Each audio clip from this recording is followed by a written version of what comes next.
الحمد لله الحمد لله الذي أنعم بنعمة الإيمان والإسلام بهما تتم الصالحات.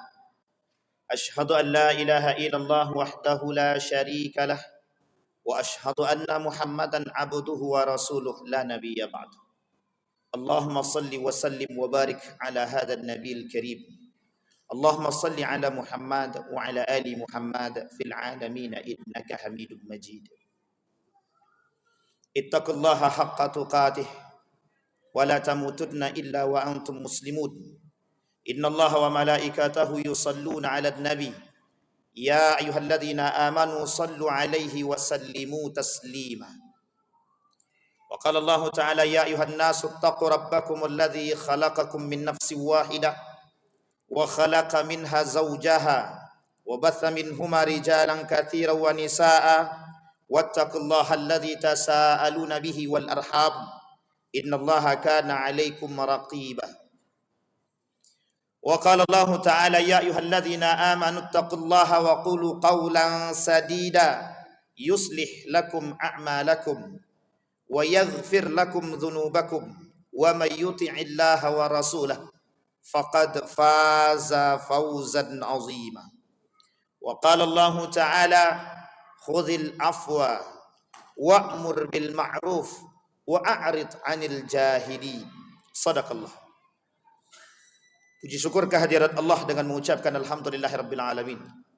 Berselawat kepada Nabi dengan mengucapkan Allahumma salli ala Muhammad wa ala ali Muhammad fil alamin innaka Hamidum Majid. Qala Nabi sallallahu alaihi wasallam sittatun yadkhulun nara qabla al-hisab. Qila man hum ya Rasulullah? Qala al-umara'u bil jur wal arabiyyatu bil asabiyyah wad dahaqin bil qibr wat tujjaru bil khiyanati wa ahlur rasatiq bil jahli wal ulama'u bil hasadi. Ma'asyiral muslimin rahimakumullah. Baginda Nabi Muhammad sallallahu alaihi wasallam berkata dalam satu hadis, kata Nabi, ada 6 golongan yang bisa diambil dalam kitab Nasaihul Ibad. Kata Nabi, ada 6 golongan yang menjadi penghuni neraka, yang masuk ke dalam neraka tanpa hisab. Salah satu di antara 6 tersebut yang mau kita mulai dari nomor 1, al-umara'u bil jur. Kata Nabi, al-umara'u bil jur. Arti al-umara'u bil jur artinya pemimpin yang zalim. Pemimpin yang penuh dengan kedurhakaan. Pemimpin yang sombong. Pemimpin yang angkuh. Pemimpin yang memperjualbelikan rakyat. Pemimpin yang berkuasa atas nama rakyat. Satu ketika Imam Hasan Al-Basri berkata, kelak ada kelompok, ada manusia, ada bentuk manusia yang menangis, menyesal paling kencang di hari kiamat. Kemudian beliau melanjutkan perkataan tersebut. Siapa mereka? Mereka adalah orang yang dengan kekuasaan, birriyasati liyusibu bihi, liyusiba minhud dunya. Dengan kekuasaan mereka menyiksa rakyatnya. Dengan kekuasaan mereka mencari dunia. Dengan kekuasaan mereka mencari sesuatu untuk kepentingan diri mereka. Dalam kategori ini kata Imam Hasan Al-Basri, mereka adalah orang-orang calon-calon pemimpin yang durhaka. Ibnu Khaldun dalam kitab Al-Muqaddimah mengatakan 3 karakteristik kehancuran satu kaum. Nomor yang pertama disampaikan oleh Ibnu Khaldun adalah pemimpin yang cinta akan harta dan dunia. Ma'asyiral muslimin rahimakumullah. Di dalam riwayat yang lain Nabi berkata, tidak akan terjadi hari kiamat sampai kalian akan melihat bermunculan manusia-manusia dengan gaya kepemimpinan dan kepemimpinan mereka diktator. Merasa paling hebat otoriter, merasa paling kuat berkuasa, sehingga menindas rakyat. Di dalam hadis yang lain Nabi berkata, kata Nabi, sinfani min ahlin nar lam arahuma. Dua golongan kata Nabi, yang kelak di hari kiamat mereka akan masuk ke dalam neraka. Mereka tidak akan mencium bau surga sedikit pun. Satu di antaranya, rajulun ma'ahum siyat yadribuna bihan nas. Pemimpin yang diberikan kekuasaan kepada mereka, tapi mereka gunakan kekuasaan untuk menghancurkan rakyatnya dengan dalil, dengan dalih, dengan alasan untuk kesejahteraan masyarakat. Artinya apa? Bermunculan pemimpin-pemimpin pendusta, bermunculan pemimpin-pemimpin ahli kadzdzab, sebagaimana yang disampaikan oleh Nabi dalam riwayat yang lain. La taqumus sa'ah hatta tara min ahlil kidb. Tidak akan terjadi hari kiamat sampai kalian akan melihat para ahli-ahli pendusta. Ma'asyiral muslimin rahimakumullah. Hari ini Allah menampakkan kepada kita semua bagaimana karakter-karakter manusia dengan sejuta kebohongan yang mereka tutupi dengan sumpah, yang pada hakikatnya sumpah itu palsu. Syamsuddin Az-Zahabi menuliskan dalam kitab Al-Kabair. Syekh Mutawalli Sa'rawi juga menuliskan dalam kitabnya Al-Kabair. Salah satu di antara dosa yang paling besar atau dosa besar, salah satu di antaranya adalah sumpah palsu. Banyaknya di akhir zaman manusia-manusia yang bersumpah tapi dusta. Banyaknya manusia bersumpah atas nama manusia demi kepentingan, demi kekuasaan. Maka kelak kata Nabi, yang menjadi Tuhan bagi mereka adalah kekuasaan mereka, jabatan mereka, kepentingan mereka, harta mereka. Sampai Nabi katakan dalam hadisnya, la taqumus sa'ah, tidak akan terjadi hari kiamat hatta tara, sampai kalian akan melihat himmatuhum butunuhum, keinginan mereka, tekad mereka adalah perut mereka, kepentingan mereka, harta mereka.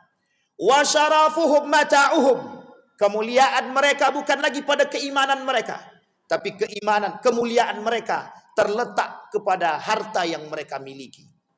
Imam Al-Ghazali mengatakan, orang kelak di akhir zaman, kata beliau, yang paling mulia bukan orang beriman, tapi orang yang punya banyak harta. Maka seorang penguasa dengan kekuasaan yang dia miliki, dia mampu mengkayakan diri dia dengan cara yang dilarang oleh Allah. Sangat mungkin sekali. Maka bisa kita temukan hari ini banyak pemimpin-pemimpin yang memperkaya diri. Seorang orang yang gila pernah berkata kepada Khalifah Harun Ar-Rasyid, bertanya kepada kuburan, kemana kekayaan kalian, kekuasaan kalian, harta benda kalian? Tapi kuburan tak menjawab. Seketika Khalifah Harun Ar-Rasyid jalan. Kemudian sang orang yang majnun mengatakan kepada Khalifah Harun Ar-Rasyid, "Hei majnun." Khalifah dikatakan, "Hei orang gila." Kata orang gila. Maka berkata Khalifah Harun Ar-Rasyid, "Anta majnun am ana?"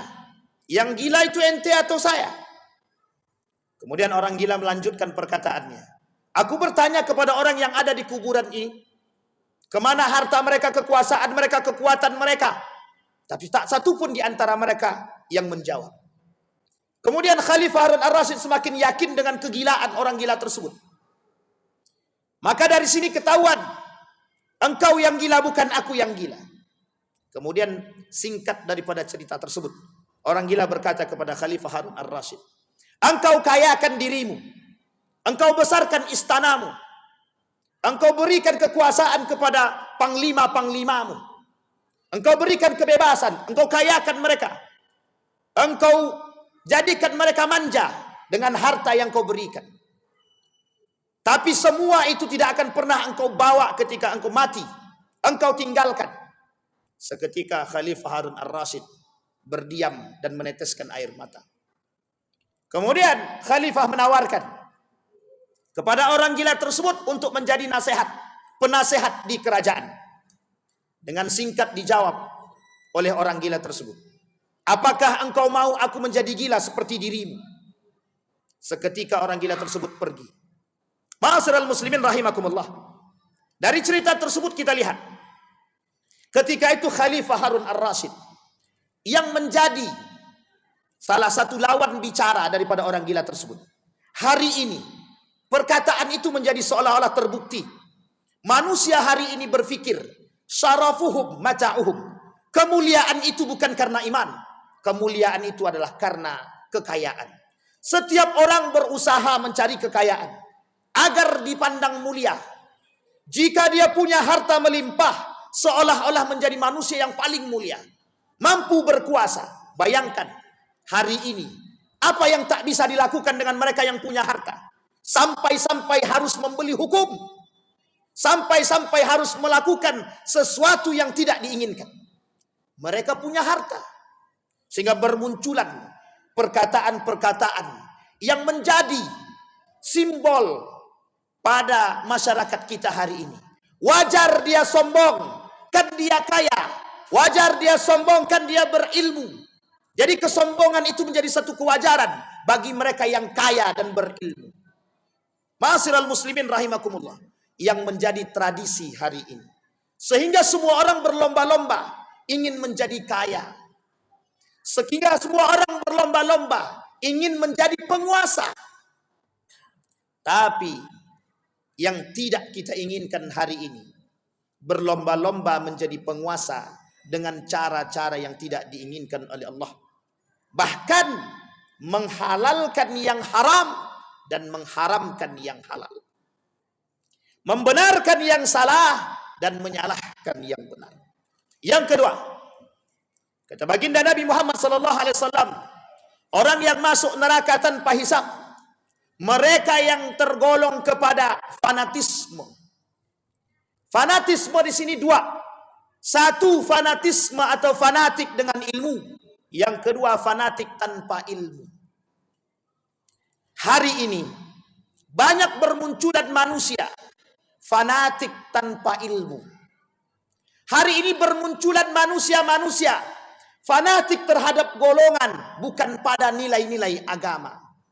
Mengatasnamakan agama, mengatasnamakan nilai-nilai agama. Pada hakikatnya mereka fanatik terhadap golongan, bukan agama. Mereka merasa paling hebat, paling kuat, paling bagus, paling benar. Seolah-olah surga milik mereka. Tanpa mau mencari tahu, berilmu yang lebih dan mendalam. Karena dikatakan dalam riwayat yang lain, kata Nabi, kelak di akhir zaman yurfa'ul ilmu wa yathbutul jahlu. Karena kata Nabi, sejalan dengan apa yang dikatakan Nabi, kelak di akhir zaman itu yang banyak manusia yang bodoh, bukan yang berilmu. Bahkan kata Imam Nawawi, berilmu tapi mereka gunakan ilmu yang diberi oleh Allah untuk mencari dunia.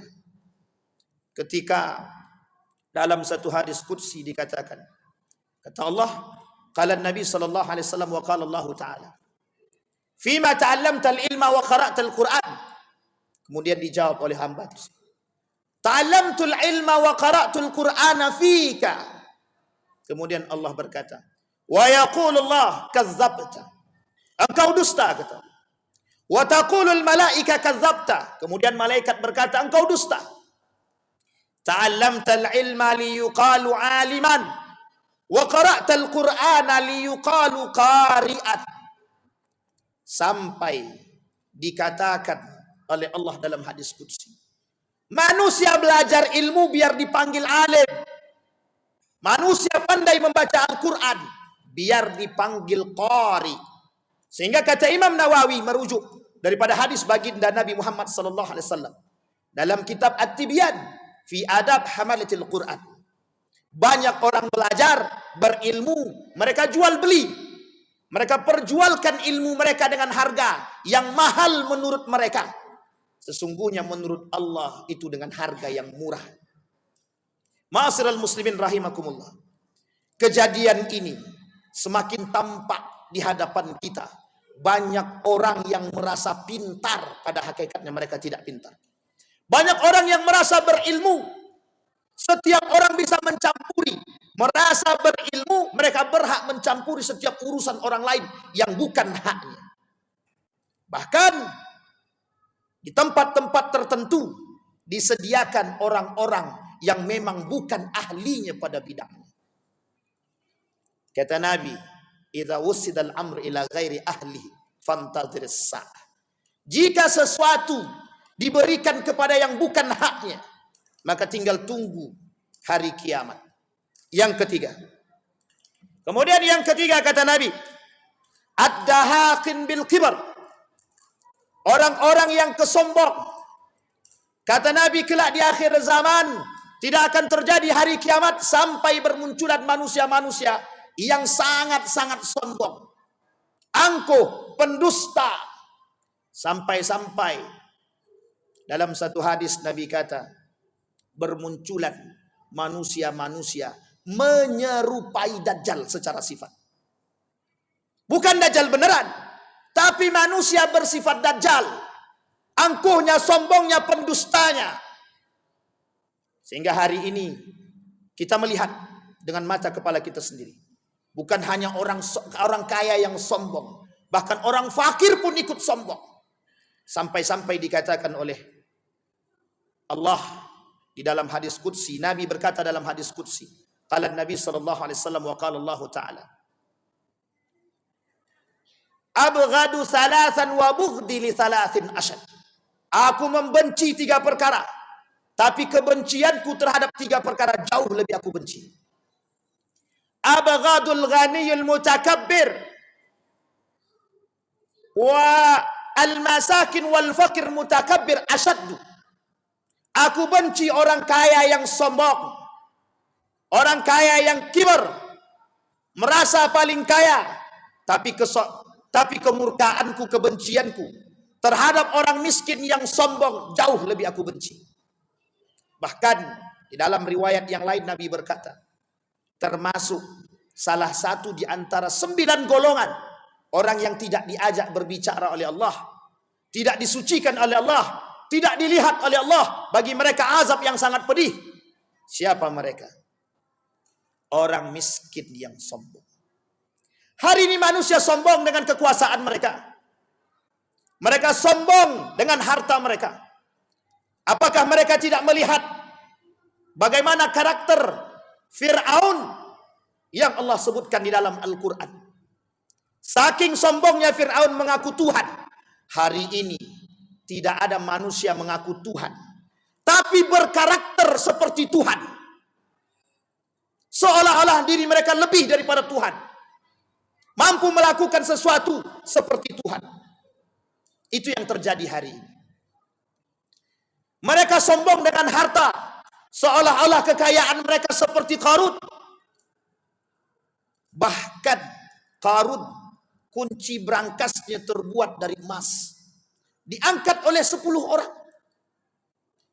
Hari ini manusia mencoba merasa lebih kaya daripada Qarun. Mereka tak lihat ending daripada perkataan Allah subhanahu wa ta'ala. Apa yang Allah lakukan bagi mereka yang sombong? Apa yang Allah lakukan bagi Fir'aun? Apa yang Allah lakukan pada Qarun? Itu pelajaran bagi orang-orang yang beriman, terkhusus orang-orang yang dicintai oleh Allah. Maka agama nasihat, ad-din an-nasihah, liman? Lillahi wa li rasulihi wa li kitabihi wa li a'immatil mursalin wa ammatihim. Agama itu nasihat bagi kita semua, agar kita bisa memetik pelajaran. Kalimat yang terkandung di dalam Al-Quran. Salah satu penghinaan terhadap Allah dan Rasulnya dan Al-Quran, ketika orang-orang muslim, orang-orang beriman, tidak mau mengambil pelajaran dari apa yang tertera di dalam Al-Quran. Mereka merasa akal lebih tinggi daripada Al-Quran dan wahyu. Itulah karakter manusia hari ini. Keberhasilan kaum liberalisme membuat manusia jauh daripada nilai-nilai agama tampak. Maka tersisa orang-orang yang benar-benar beruntung, kata Nabi. Tuba lil ghuraba. Siapa mereka yang beruntung, kata Nabi? Orang-orang yang berpegang teguh dengan nilai-nilai agama, yang masih berpegang teguh dengan Al-Quran dan Sunnah. Maka inilah yang dikatakan oleh Nabi, orang-orang yang kelak beruntung di akhir zaman. Fa'tabiru ya ulil absar la'allakum tuflihun. اللهم صل وسلم وبارك على سيدنا ومولانا محمد وعلى آله وأصحابه أجمعين.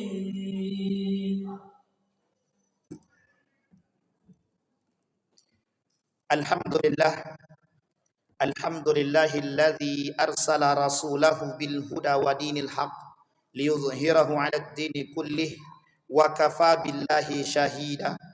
أشهد أن لا إله إلا الله وحده لا شريك له وأشهد أن محمدا عبده ورسوله لا نبي بعد. اللهم صل وسلم وبارك على هذا النبي الكريم. اللهم صل على محمد وعلى آل محمد في العالمين إنك حميد مجيد. اتق الله حق تقاته ولا تموتن إلا وأنتم مسلمون. إن الله وملائكته يصلون على النبي يا أيها الذين آمنوا صلوا عليه وسلموا تسليما. اللهم اغفر للمسلمين والمسلمات والمؤمنين والمؤمنات برحمتك يا ذا الجلال والإكرام. اللهم أعنا على ذكرك وشكرك وحسن عبادتك. اللهم انصر إخواننا المجاهدين في فلسطين وفي غزة وفي كل مكان. اللهم دمر اليهود. اللهم أهلك الكفرة والمبتدعة والمشركين أعداءك أعداء الدين. اللهم اختمنا بالصالحين. اللهم اختمنا بالصالحين يا رب العالمين. اللهم انفعنا بما علمتنا وارزقنا علوما تنفعنا في الدين والدنيا والآخرة. اللهم اجعل القرآن العظيم ربيع قلوبنا ونور صدورنا وجلاء أحزاننا وذهاب همومنا وغمومنا. ربنا آتنا في الدنيا حسنة وفي الآخرة حسنة وقنا عذاب النار. عباد الله، إن الله يأمر بالعدل والإحسان وإيتاء ذي القربى وينهى عن الفحشاء والمنكر والبغي يعظكم لعلكم تذكرون. أقم الصلاة.